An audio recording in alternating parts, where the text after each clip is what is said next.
Hi everybody, Dan Illman, Matt Bernier with the DRF Bets Race of the Day for Wednesday, January the 10th. If you sign up right now for a new DRF Bets account, you will be rewarded with a $200 free bet. Or so I'm told. All you have to do is head on over to the drf.com/join. Please use the promo code FREEBET09. No deposit required. It's a very good deal. Let's take a look at the field for race number 8 at Gulfstream Park on Wednesday. We are expecting a lot of rain in South Florida this weekend. This track could be muddy, Matt. Yeah, you got to factor that in when you go through. Some of these horses are proven over a wet track. Some of them, this will be the first time that they go over it.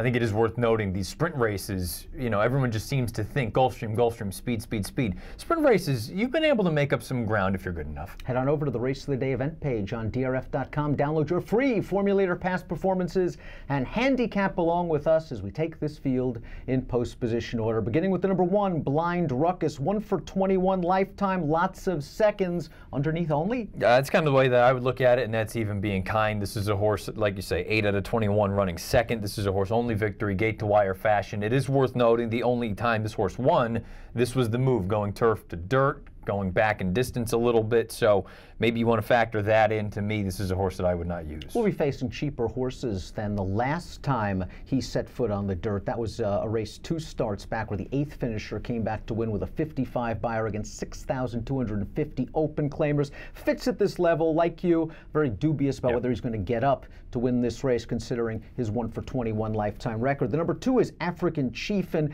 at first I was going to give African Chief a little bit of a look because this horse tried to come from off the pace over a speed-friendly track at Gulfstream West on November the 12th, but that race has just come back so woeful that I'm not sure if African Chief can handle these horses. Yeah, that winner came back next out with a 45 buyer, third 49, the 5th place finisher 37. Boy, you're just talking about a totally different level. Number 3 is Adios Little Ed, and this is the least exposed horse in the race, a debut winner on December the 20th at Gulfstream for a red-hot barn, only a 59 buyer speed figure, and I don't think he beat much. I don't either, and you know what, he was bet down to 8-5 that day, so everybody knew what you were going to get out of him. I think look, you have the positive that he's unexposed at this point, where most of these other horses, you know what you're going to get out of them.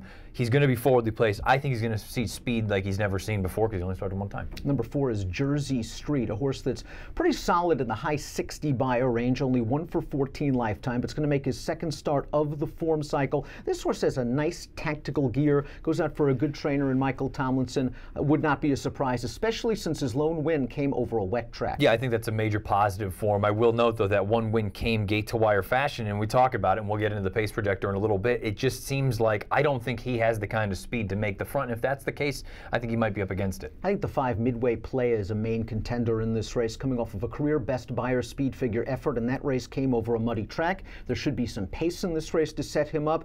These connections have done very, very well since hooking up, and I wouldn't be surprised at all if this one is rallying late. You know, that run back on October the 8th, it probably looks bad visually when you watch the replay because there are 4 horses across the wire, but I kind of look at this horse and say, all out for a long time, wider than wide. The wet track's not going to be an issue. The question is the pace going to develop? Compared to some of the others, though, I think he's faced some pretty good competition in the past. That last race, the horse that finished 6th, well behind Midway Play, came right back to win with a 76 buyer speed figure and then stepped up into a starter allowance under 79 buyer speed figure when finishing 2nd. I really think this horse fits. The number 6, Valdoco, went gate to wire last time out at odds on over a wet track at Gulfstream West. He outsprinted Mr. Joshua. He held to the wire. Mr. Joshua, who we'll get to in a minute, came right back to the win. I think Valdoco is faster than Mr. Joshua and might be able to get to the front again. Yeah, if he can clear off, he's going to be very, very dangerous in here. Gustavo Delgado going up from the maiden level in here, facing winners for the first time. This is the kind of horse, if you're going to take a maiden taking on winners,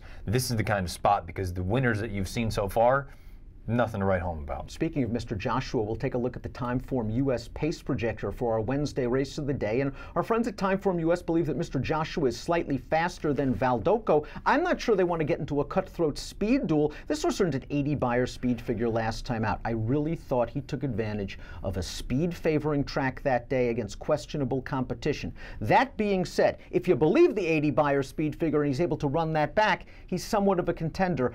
He's an intriguing horse in this race, but the question is, can he take pace pressure and keep on going, especially at this slightly additional distance? Yeah, for me, this entire race is tough because I look at the pace projector, and I don't disagree with the 6 and 7 being forward, but there are so many other horses that they have to go because they've never shown that they can pass a horse. I have a hard time believing it's just going to be some pedestrian pace out there. Then you bring up the 80 Buyer, which kind of came out of nowhere, but that was first time for Zerpa, who usually moves horses up in a big way, but I agree with you. I thought that track was super speed friendly. If you believe the 80, though, he is strictly the horse to beat. Speaking of Gilberto Zerpa, we have a positive formulator fact for the number 7, Mr. Joshua. Over the past 2 years, with last out maiden winners on dirt, pretty good number, almost 50%. Positive return on investment. Mr. Joshua seems well placed for this $30,000 level. The number 8 is Motown Man. This horse was claimed for $35,000 early in 2017, went away for almost a year, is back for 30 with blinkers on. I have no idea what we're going to get. Yeah, drops to the non-winners at 2 for the first time, but at the same time, it looks like this horse they were trying to run on the turf, and things just weren't working for one reason or another. Now you've been gone for eons at this point. It's just not my kind of horse. Although I think this might be a prep for a longer race down the road, this barn has done pretty well with horses moving from turf to dirt. A very limited sample size for David Casson over the past year. Older horses, turf to dirt, 20%. Some big price runners. Number 9, the Accuser. Although he's only 1 for 21, let's take that with a grain of salt, because many of those races have either come over at Northlands Park, where there's a sort of a bull ring configuration, at Woodbine on the turf, at Woodbine on synth. He's actually won over a wet, fast dirt track.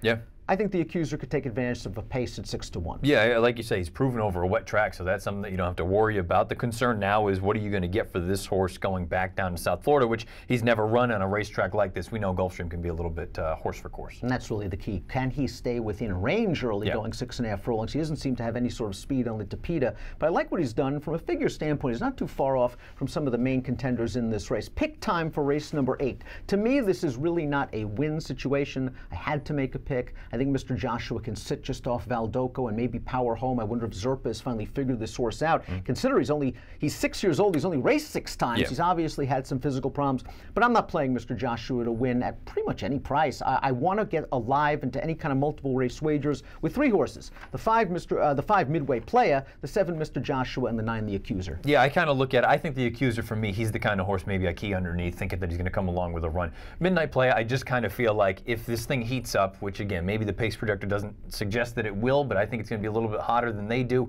I think he can be the one to take advantage, but other than that, I prefer Mr. Joshua over the other horse that he ran into, Valdoco, simply because Gulfstream West doesn't always translate to real Gulfstream. And this horse, I know it was a speed-friendly track, but I thought he looked good. And again, first time Zerpa, Mr. Joshua, I think he's a major player. What would you take on Midway Playa to win? I think he's 9-2 on the morning line. I wouldn't go any less than that, simply because it still is Gulfstream, and there's no guarantee. I mean, you get some kind of crazy bias that shows up. Generally, the bias is going to be forward. Wet track, too. Yeah, wet track, so there's no guarantees there. I would probably need every bit of the 9-2, if not more. From a single race standpoint, Matt and I like the same 4 horses. He's going 5, 7, 6, 9. I'm going 7, 6, 9, 5. But for me, it's multis only. The 5, the 7, and 9, an equal weight in multiple race wagers. Again, if you are playing the Gulfstream Wednesday card from home, please sign up to DRF Bets. You can see the deal right there. $200 free bet, no deposit required. When you go to drf.com/join and use the promo code FREEBET09. Approximate post time for the 8th at Gulfstream on Wednesday,